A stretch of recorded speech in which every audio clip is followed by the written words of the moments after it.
So it's been a little while since I've done a YouTube video. I'm just cleaning up all of my cars for winter storage.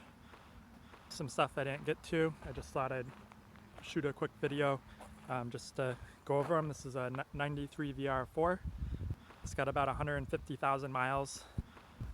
I got a good deal on this. The paint is really nice. I did some work to it.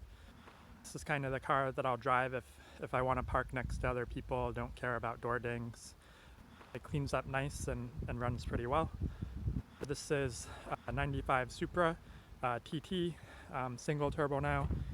It's running on AEM. This is what I'm making the tuning videos on. Unfortunately, I didn't get through all the tuning videos this year, so I'll have to resume them in the spring. I ended up getting some new wheels and putting a big brake kit on. That kind of took up some time, so I couldn't get to everything. I was also working on the RX-7. I had my friend paint this last year, and I've been slowly putting it together, making sure everything goes together really clean. That took up some time as well. And then this is a 94 VR4. It's got a 99 conversion. This has 65,000 miles on it. I bought it completely stock in 2008. I flew out to California, drove it over 3,000 miles home. It's kind of the first nice car that I bought.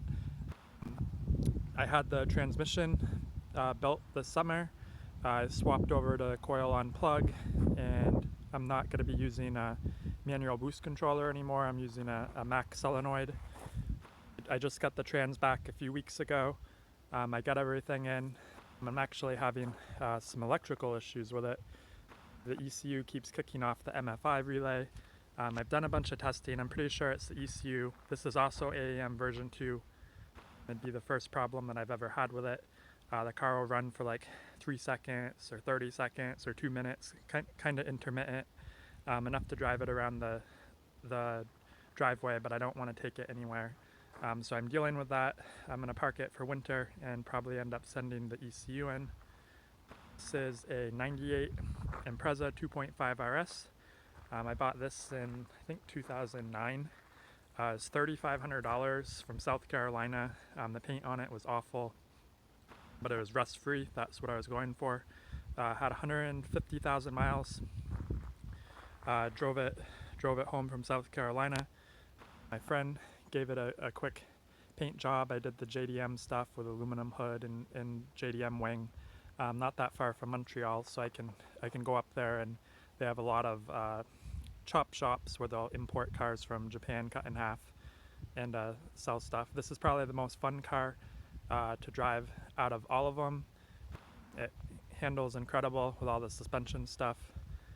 And this is my friend's 300ZX. It's the twin turbo. He did a bunch of stuff. He welds for me, so I usually just let him keep his car here. I looked at a 300ZX this summer, a silver one. It was twin turbo, but it had a hole in the rocker panel, so I didn't end up buying it. Maybe someday I'll get one. After helping him with his car, I'd probably look for the cleanest non-turbo you can find and go with the V8 swap. I think there's not enough room. It's kind of a pain to route all the intake pipes and everything. There's 2 throttle bodies on that car, so there's kind of double everything. Just not a lot of room. So the Subaru is the most fun to drive. I think the 3000 GT is the best bang for the buck as far as price, fun. They're twin turbo. They're really torquey cars. Like it's instant power, all-wheel drive. Everything kind of transfers to the ground. That's probably why I have 2 of them. I've been into 3000 GTs for a while. I think the build quality on them is really good too. Like the interior, the panels, the seats, the carpets, nice and thick. Nothing feels cheesy. The doors have like a nice solid feel to them. So this is probably the best bang for the buck. If you're looking to get like a 90s turbo car, I'd try to find a clean 3000 GT. The RX-7, I love the looks of them. This is actually LS2 swapped. I didn't want to deal with any rotary problems. I bought it with a blown rotary with the intention of swapping it. This came from Kentucky, so it's rust-free. and I put the LS2 motor in, then I tore everything out. My friend stripped it down all to bare metal to paint it, and so it's clean title, like really clean. But honestly, these cars are kind of cheesy. There's some stuff I don't like about them. There's not a lot of room in there. The interior is kind of on par with like a early 2000 Kia Sophia. Probably the door panels, the armrests, everything's plastic, and it wants to crack or creep or fade. But they do look good. The exterior body lines is why I like them. These are going up in value. If you're a diehard rotary, I guess that's the car that you'd want to get. They do draw quite a bit of attention. The Supra, I've had this for 2 years and I've done a lot of stuff to it. This probably gets the most attention out of any car. Sometimes it's annoying if you're trying to fill up and you get 2 or 3 people come over and start having conversations with you, and you're in a hurry to go somewhere.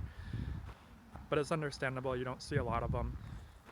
It is a fun car to drive. The interior's built pretty well. Nothing feels cheesy about them. The rear wheel drive, obviously. So I think the 3000 GT just it's torquier because you get that all-wheel drive, and I say the 3000 GT is a better bang for the buck. Mostly price-wise, the Supras are kind of crazy. Even the non-turbos are around 20,000, 25,000. So if you bought one a few years ago, you're happy you bought one now. But if you're looking for one now, you'll probably have to pay a lot more than you would have a few years ago. But they are great cars. And this is the 93 VR4, so it's 1 year different than the 94, and you can see that has fixed headlights, and this has pop-ups. 93 was the last year that had pop-ups. If you like the pop-ups, you want to get a 93 if you can, or a late model 92. The 91s and majority of the 92s kind of have some weaker components, 2-bolt block instead of a 4-bolt one. The crankshaft isn't forged. The transmission and transfer case is a weaker 18 spline. So if you see a cheap 91, 92 VR4, I'd rather pay a little more and find a 93. Or if it's really clean, I guess buy it, because a lot of the stuff that can go wrong with them, you can just swap out later. And probably the best looking red that I've seen is this Firestorm Red that's on the 3000 GTs. It just kind of changes color from like an orange to a deep red. It's a very nice red. So this is the first time I'm ever gonna say it in any of my videos. If you like what you're seeing, subscribe. I'm gonna be doing some work on some of these over winter.